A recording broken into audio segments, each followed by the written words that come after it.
For me, the key to being a successful YouTuber is relaxation. Being one subscriber of PewDiePie, a lot of people put unnecessary pressure to constantly create the most thought-provoking and insightful content on YouTube, which I consistently do. And I'll tell you, the secret to all of that is my relaxation rituals. And one of them is, well, sometimes just right before I do one of the most incredible episodes, I will make myself a matcha.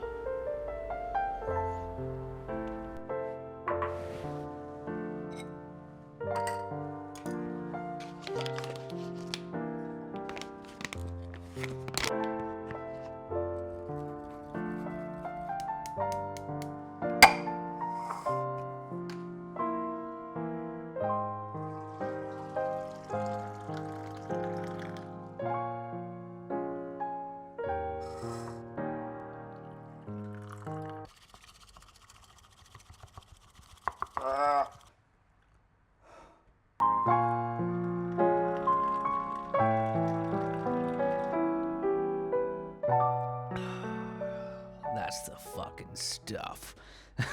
Welcome back to a brand new episode of Bloor and Mandalore. I am your host, Jeremy Bloor, and yes, we got a matcha edit before GTA 6.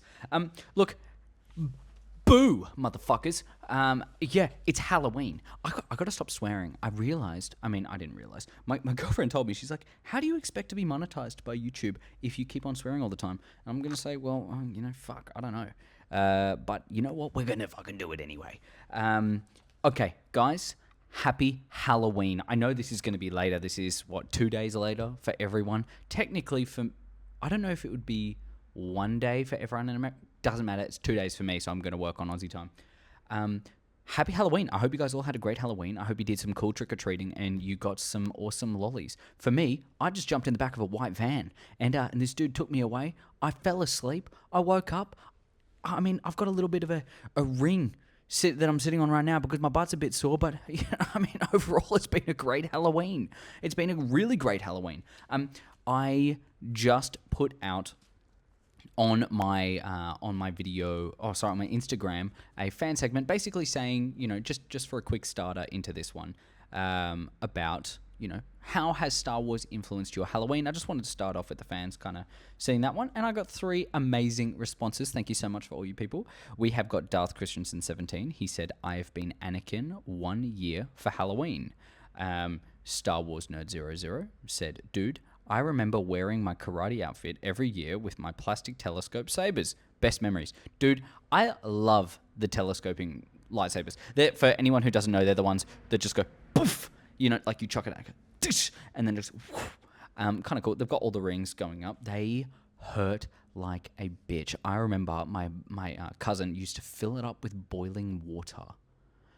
Dude, I used to get, hit so hard. He'd fill it up with boiling water, and obviously the plastic would all like melt and do all that kind of shit, but he'd just whack you with it, and then sometimes the boiling water would come out of it. Dude, it was so bad. But I'm glad you had great memories for that one. And Tia Galanos said, I'd go as Padme if you went as Anakin. Let's be realistic and go to Lake Como to get married. For anyone who doesn't know, that is my beautiful girlfriend. Go give her a follow on Instagram. I need her to get super famous and pay for my lavish lifestyle. Not really. I just want Star Wars figurines. And if she can do Instagram and pay for our whole trip going overseas, mate, that'd be fucking awesome.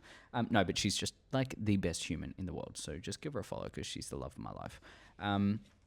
Yeah, it's actually, just quickly on that one, I put on my Instagram story for the Halloween thing, and I was like, oh my God, I completely forgot in E.T. they had the Yoda costume. Like there was one kid who's walking around in a Yoda costume. E.T. had the paper bag on his head with the two islets, or it was I don't know if it was either way, pillowcase, whatever. He had the 2 islets, and you can see in the video you've got Yoda going along there. So it's kind of cool.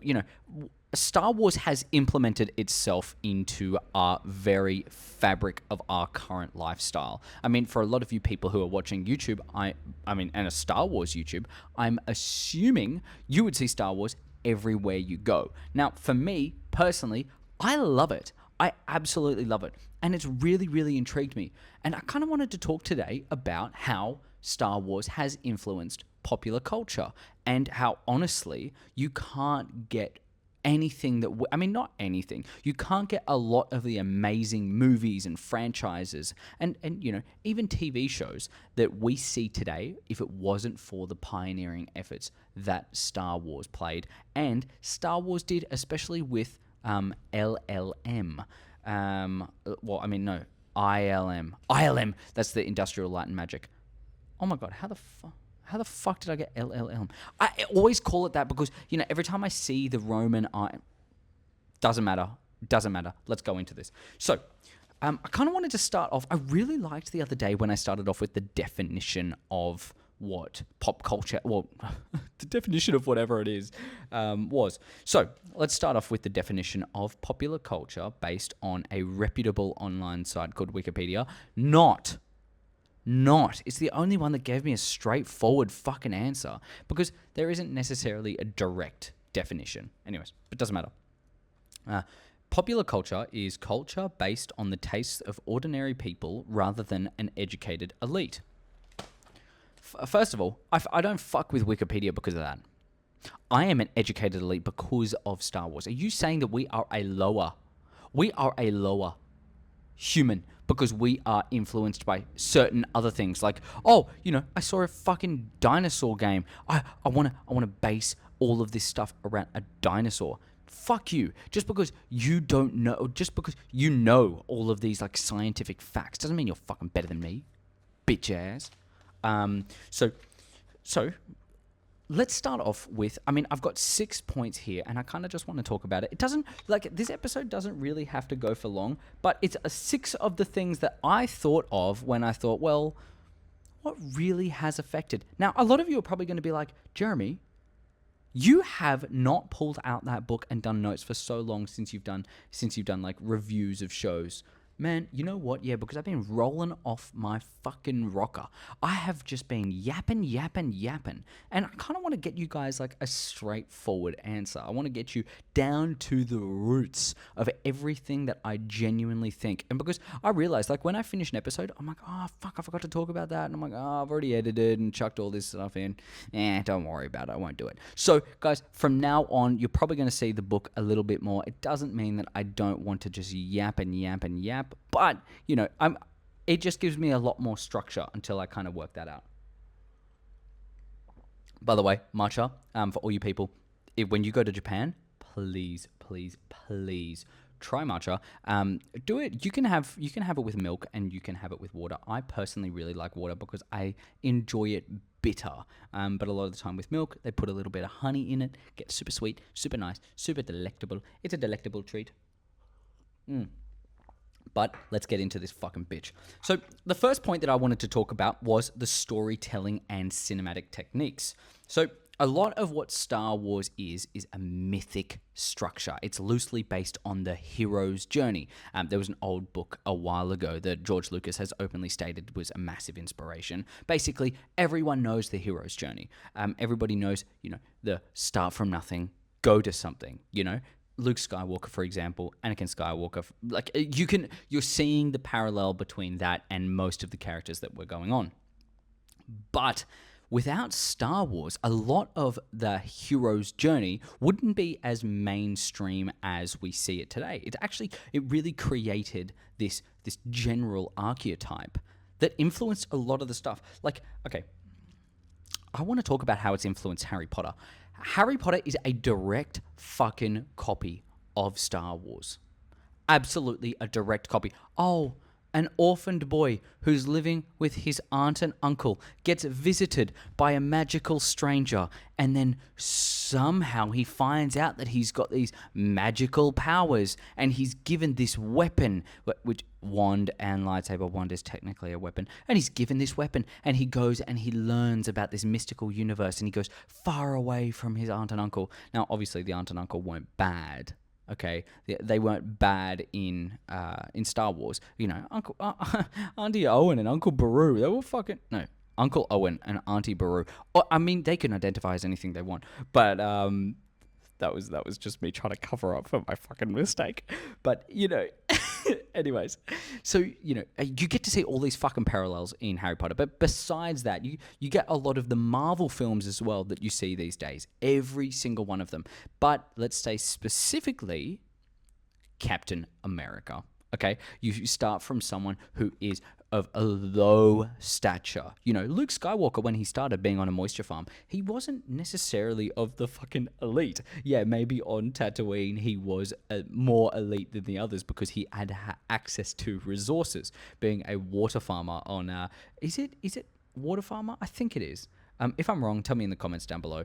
But being on Tatooine, he would have been of a higher class. But either way, he's not someone of great stature within the community, and then he goes to be someone better. But it's because of his morals, it's because of who he is, his character, that he is able to grow into being the hero that we all knew he could be, and the hero that we could potentially see ourselves in. So that general archetype has been honestly sewn into a lot of our future stuff. Now, and I know a lot of you are probably thinking, based even on my previous comment, well, what about that hero's journey? Yes, I understand that. I understand that that is the original, but Star Wars brought it to that main stage. It's what allowed the world to see it. Sadly, it is with a lot of that stuff that was created before movies and before TV shows.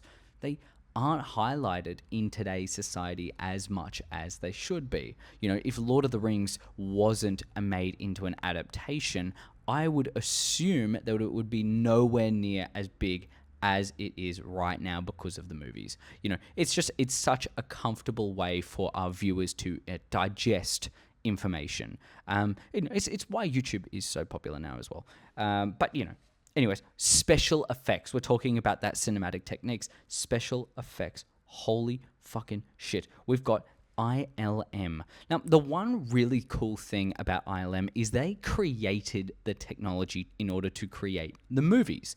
Now, there's a great quote by Connor from Beyond the Dune Sea. He says that limitation breeds creativity.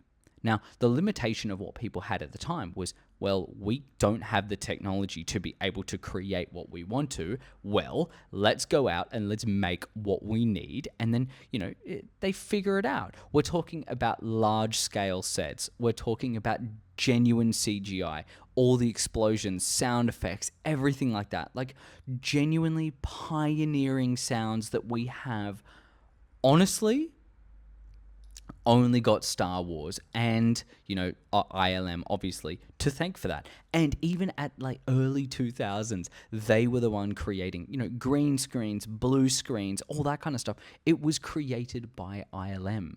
Without that, a lot of the people who even do mainstream YouTube these days, who use green screens all the time, put themselves into a background.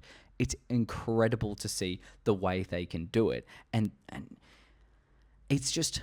that wouldn't be possible. That would not be possible. Think about the amount of times you have seen a video where someone is, even in a movie, are they really in a desert in the middle of nowhere? No. A lot of the time, they've got massive green screens behind them, blue screens, whatever, and they've got a mound of sand, and they're just standing on that, and they're talking to a camera in the comfort of their own studio. It's saved budget, which means we can add so many more things into the movies. We can pay actors so much better, and just inherently enhances the cinematic experience. Now let's talk.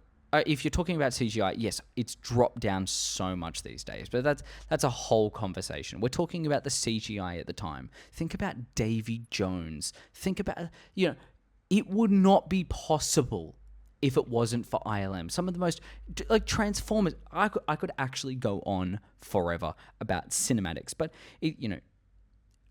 I think a lot of us take for granted these days. We take for granted just how impactful it was and just how incredible our movies and our TV shows and even our regular lives with YouTube or whatever, it's been enhanced, it's been made better by the practices that were created for stuff. Oh my God, choked on my fucking, for Star Wars. epic space operas. Not really much to talk about that, but it's, it was just something that I really wanted to bring up, mainly because it has allowed us to kind of go intergalactic. Think about Star Trek. Now, Star Trek and Star Wars did come out around the same time.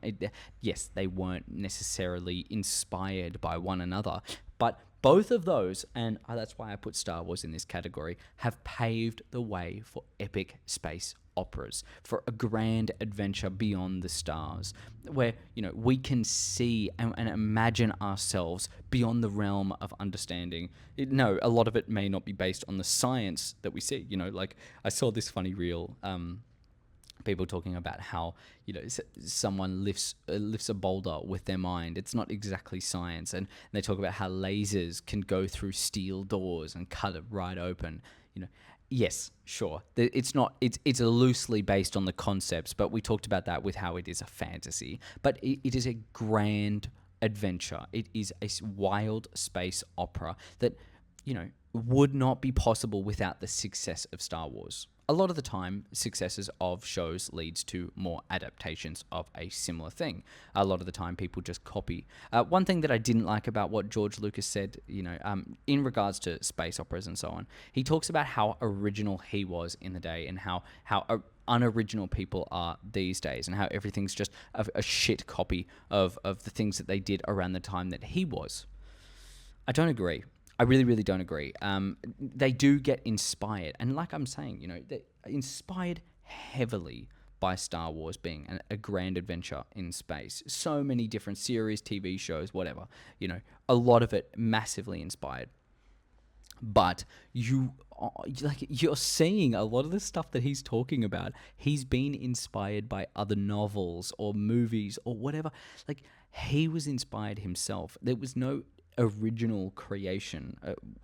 A human mind cannot usually create something unless it has been influenced by something or someone, be that nature or just inherently what you've seen before. It leaves a little bit of a residue on your mind, and our creative juices are just an amalgamation of so many different products or projects that we've seen in the past. So for someone who's like, obviously they if anyone's upset about the influences and so on, and how George Lucas said, I think it's good for everyone to know that creativity is not necessarily going to be limited just towards something that is original and new. You can be influenced. Allow it to be influenced.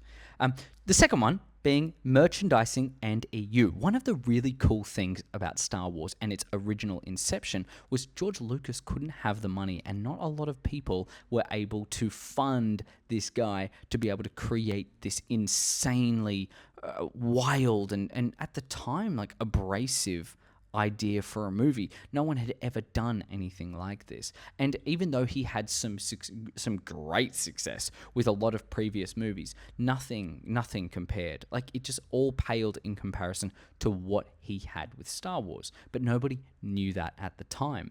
What he did was he actually went to the banks and he took out personal loans himself to be able to pay for it. And he sold the merchandising rights to Kenner to be able to make action figures. Now, the action figures were out before the movie even came out, which I think is so cool. I wish we kind of did that a little bit more. Like, these days, it's so cool to see, as a kid, it's so cool to see a figurine. And I guess it happens by accident. Sometimes you haven't seen the marketing for a movie or advertising, whatever. You haven't seen anything to do with the movie, and then you see these figurines and you go, that's pretty cool. That's really interesting. I kind of like that. Like, that dude looks pretty sick. And, oh, no, that dude, I like that dude. And then you go out and you're like, oh, I wonder what this is. I'm going to watch that movie. I want to see my figurine on the screen. I think it's kind of cool. I wish they did that more. But it was such an interesting way. I mean, for a lot of people, you see my figurines, the TVC line stuff. I mean, I've got my Mando right here. You probably can't see him, but I've got my Mando here. I've got my Mithril, all that kind of stuff. I love toys, and I really love how much Star Wars has merchandised. You can go out there and get a spatula that has an R2-D2 print on it. You like a popcorn. I really want that popcorn maker. Basically, the Star Wars has kind of ingrained itself into the merchandising and in every way possible. I promise you, go to any shops. I mean, if you're in Australia, go to Kmart, Target, Big W, whatever. If you're in America, go to Ollie's or, Ross, or I really don't know too many other stores for like clothing and so on. But Walmart even, you will find a Star Wars print on a t-shirt, on a jumper, on socks. Fuck, I've got so many socks. I've got undies on right now. Like, I've got Star Wars shirt. I'm proving all of these points here, just simply by wearing the clothes. But it's so cool to see something just ingrain itself into society. And talking about the extended universe side of that. Now, Star Wars was one of the first ones to kind of go into the extended universe and expand their fictional universe in ways that, stuff like the MCU would not exist without. Yeah, we've got a lot of the Heir to the Empire. You've got like a bunch of different books where it talks about characters that don't even exist, and with our main characters that we've seen in the movies, to be able to create more of an expansive universe that fans can dive into and enjoy multiple stories that, yes, a lot of the time they don't align with everything that happened in canon, but I think it's a really cool concept to kind of give fans the ability to write fan fictions and all of that kind of jazz. Like, we obviously not a lot of the authors are going to be that. Some of them are commissioned to be able to create a Star Wars novel. I don't know if Timothy Zahn was commissioned or if he was doing it as a fan and then allowed to do it. That'd be something that I'd really like to talk to him as a fan and kind of understand. I know probably Star Wars 66 and all the other boys are going to know, like, all Beyond the Junsei, Mortis, Will of the Force, all the lads who got to speak to him for so long. I'm sure they're going to know. So, guys, if you know, chuck it in the comment section down below. But it is something that I would love to talk to him about. Hopefully, if he's there at ICCC in Nashville, if I can potentially go. But it's really interesting to see that, obviously a lot of the content wasn't being made. He didn't talk about being a prequels being made. He talked about the idea of the story and what could potentially happen, but nothing of the sort. So it's really, really cool to see now how all of these different fictional universes are created and expanded on without necessarily being in their canon line. And that would not be possible without Star Wars. We're already seeing so many of these amazing influences by these, honestly, I mean, this incredible franchise that I've grown to just become obsessed with. So let's talk about number 3, language and iconic quotes. A lot of our language, be that dark side, light side, rebellion, we're talking about, the iconic quotes. May the Force be with you. I am your father. We're talking about the stormtroopers. We're talking about Han Solo. It's like, I love you. I know. Like, it's so cool that I have met so many people that don't even know Star Wars. They've never watched it in their life. I don't know how, by the way. I don't know how. But they've never watched it in their life. And yet they are just all over the quotes. They know they know all of these massive, like, do it. And, you're my brother, Anakin. You turned her against me. Yeah, like all of these awesome iconic quotes that just ingrain themselves into our TV shows, our movies, our, parodies, all that kind of stuff. And I think that is up to our next point, a little bit of a cool segue. For number 4, we've got parodies and references. So, very, very quickly, you've probably seen Robot Chicken, Simpsons, Family Guy, and more importantly, Spaceballs do their parodies on Star Wars. I personally really, really like these. It kind of gives, a little bit of it feels like a fourth wall break. You know what I mean? Like a bit of a Deadpool movie where you can look to the side and just be like, yeah, we wouldn't actually do this because it doesn't make sense. And they do it based on the lore. I love Robot Chicken. I think Robot Chicken are really, really funny. A lot of their stuff is just genuinely hilarious. Like, I actually genuinely love it. And you know, the Simpsons, I don't think it's really that funny, but you're getting these awesome references. We've got how many Family Guy specials? How many Family Guy specials where, you know, you've got all of them as stormtroopers and whatever, like Vader, and it's just, it's cool. It's really cool to see how some of the most popular shows of today have done parodies and influences from a movie that has just, I mean, again, it's just shaped our fucking popular culture. It has shaped the culture that we live in today, and I could not be more grateful for it. Number 5, the fandom and fan culture. Now, specifically, this goes towards someone kind of like me. Now, not necessarily me, but someone like me who wants to create the content. So it gives fans a means to create fan films, fan arts, organize events like conventions, and YouTube, not to mention May the 4th. Now, a lot of those are just my notes there, but what it does is Star Wars has created this subculture of fans that all want to meet up. They want to dress up as the characters. They want to go out and enjoy the time talking to people about what happened in the latest movie, the latest TV show. It could be nothing even of the latest. It could be everything of the past. It's everything that they like, and they get to enjoy it together as a group. We've never really seen anything like that before Star Wars kind of hit the mainstream and went crazy. A lot of the stuff with anime now these days is designed based off of the fans, you know, fan meetups and all that kind of stuff, conventions where you get to meet the people who acted. You get to, sorry, I'm yawning. I didn't sleep well. You get to meet the actors who did all of the movies, TV shows, whatever. You get to meet the people who drew the concept art and had massive influences in sound design, and you can get inspired so much. It's even, you know, it's delved towards something like YouTube itself. You've got people who can make a living off of all this stuff. Not me right now, because I think I swear too much. I swear way too much to be monetized.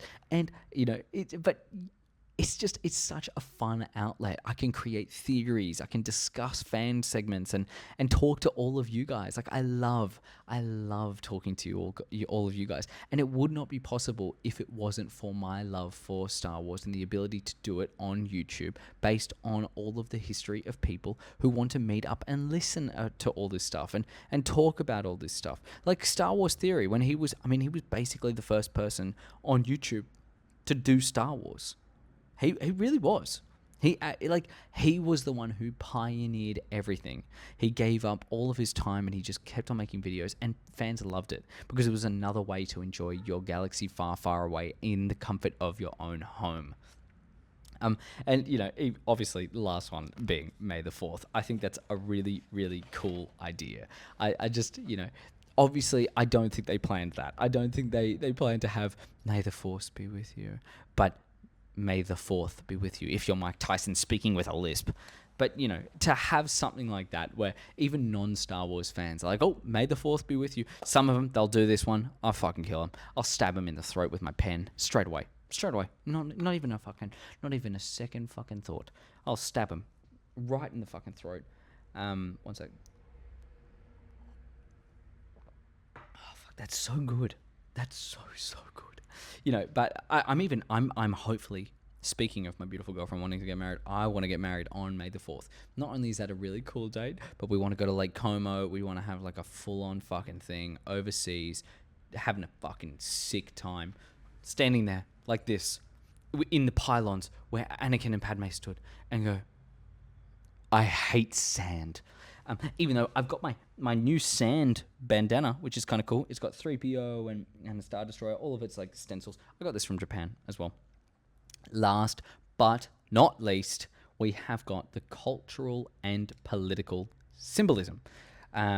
So concepts like dark side and light side in relation to political and social struggles. Now, it's kind of interesting because it's not just in that political. I say cultural because, well, a lot of the time I use it at work. It's kind of funny because I'm a bartender. I do a lot of functions, and I have to dress in all black.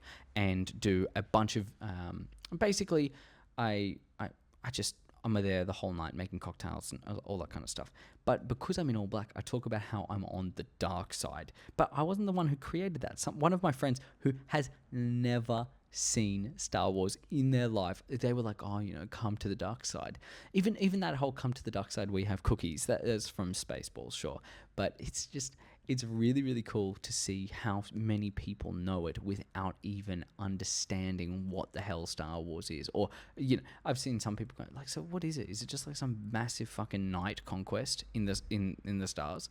Well, kind of, but not really. You know what I mean? It's just in the political side, you talk a lot about you talk about rebellion and all these grand themes of now not necessarily talking about Star Wars itself, but it is to relate and to convey meaning through the understanding of some of the people who are in the audience who may have been enjoying of Star Wars and understand the general premise and like religious premise of Star Wars.